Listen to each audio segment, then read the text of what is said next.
Dr. Yoni Whitten here, and this week we're talking all about TMJ. Let's get into this.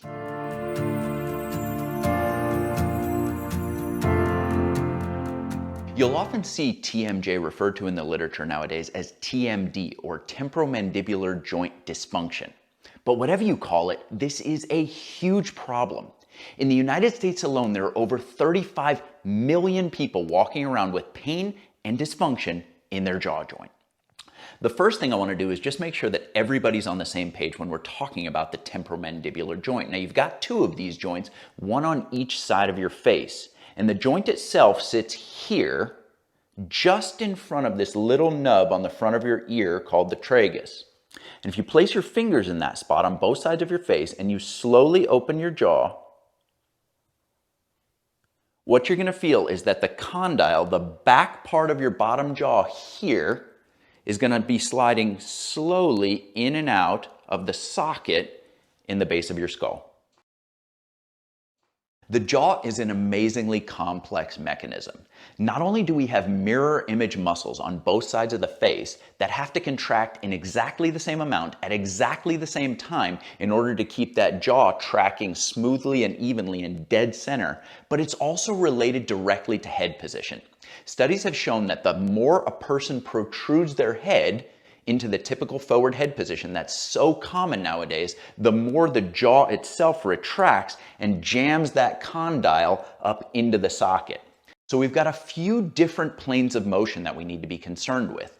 The jaw itself moving dead center up and down in the face, like that, and then the position of the head. The strategy that we're going to use has 3 steps: muscle release and stretching, strength building, and posture correction. The first order of business is to release the muscles that attach to your jaw and allow that joint to begin to move through a full range of motion. Now, there are 2 muscles that I want you to focus on here: the masseter, which sits here, and the digastric muscle, which sits here underneath the front portion of your bottom jaw. Now, unlike many of the muscles that attach to your jaw, both of these muscles sit just below the surface, and so they're easy for you to get your hands on. To release your masseters, first you got to find it. So to do that, you're going to take your index fingers and place them here on your cheeks, just on the side of your nose. From there, you're going to slide straight downward towards the corners of your mouth, and you're going to find a hollow spot there. From that hollow spot, you're going to begin sliding your fingers backwards towards your ear, and what you're going to find is you get onto a very tense piece of tissue there. That's the front of your masseter, and you can confirm this by holding your fingers there and opening your mouth, and you'll feel that tissue get tighter, almost as if like you were pulling a balloon apart, like it's going to get like very springy. That's your masseter.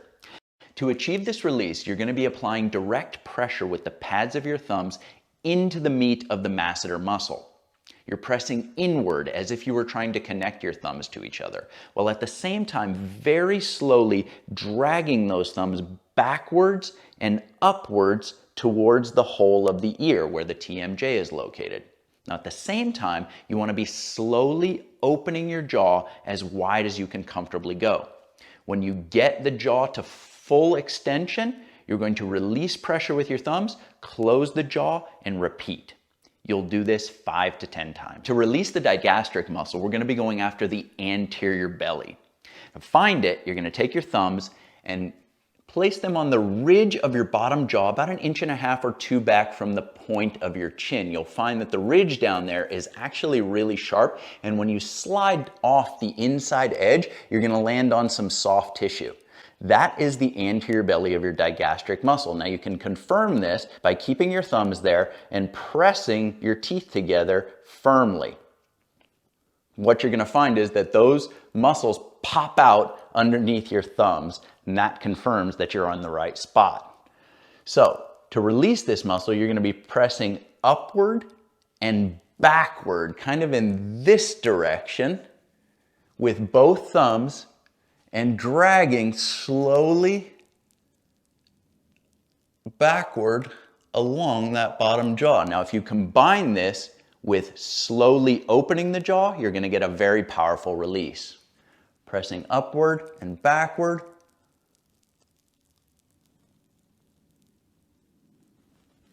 Release the thumbs, close the mouth, reapply pressure.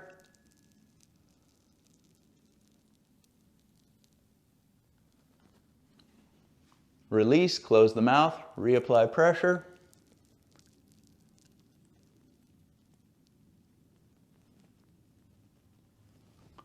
About 5 passes of that, you should find that that area becomes less tender as the days go by. The final muscular release that we're going to be using is by far the easiest, but still very effective. What you're going to do is, with a closed mouth, you're going to take your tongue and push it as far as you can out to the side, directly sideways. Think about trying to push your cheek out as far as you can possibly get it. Now you're going to hold that push for 10 to 20 seconds, trying to get just a little bit further the whole time you're doing it. After you finish, you'll switch over to the opposite side and repeat. So starting on the left,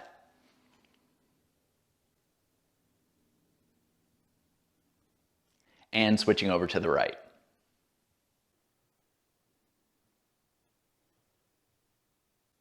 Now you can really feel all the muscles on the opposite side that you're pushing elongate as you do this. It's super important to build both strength and awareness in the muscles that are responsible for opening your TMJ. And one of my favorite exercises for this is a lateral deviation isometric. So for this, what you'll do is you'll create just a little gap between your teeth, and you'll push your bottom jaw as far as you can to one side and hold it for 5 to 10 seconds. Now, one of the simple tricks that you can use to help increase awareness while doing this exercise is to use a couple of fingers on the side of your jaw as a target for your jaw to focus on hitting. This can also help to provide resistance to the jaw muscles that are pushing in this direction. So you'll push here, watch my bottom jaw go to the left.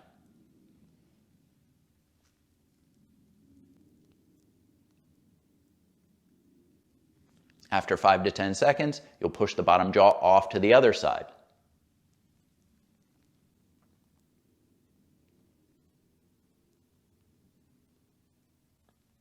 After 5 to 10 seconds there, you're all done. Now, if you notice that you have more difficulty pushing to one side than you do to the other, it's important that you add just a little bit of time on the side that you're having the difficulty. The final step in this 3-part process to resolving TMJ is posture correction. And for that, we're going to be using the active traction unit.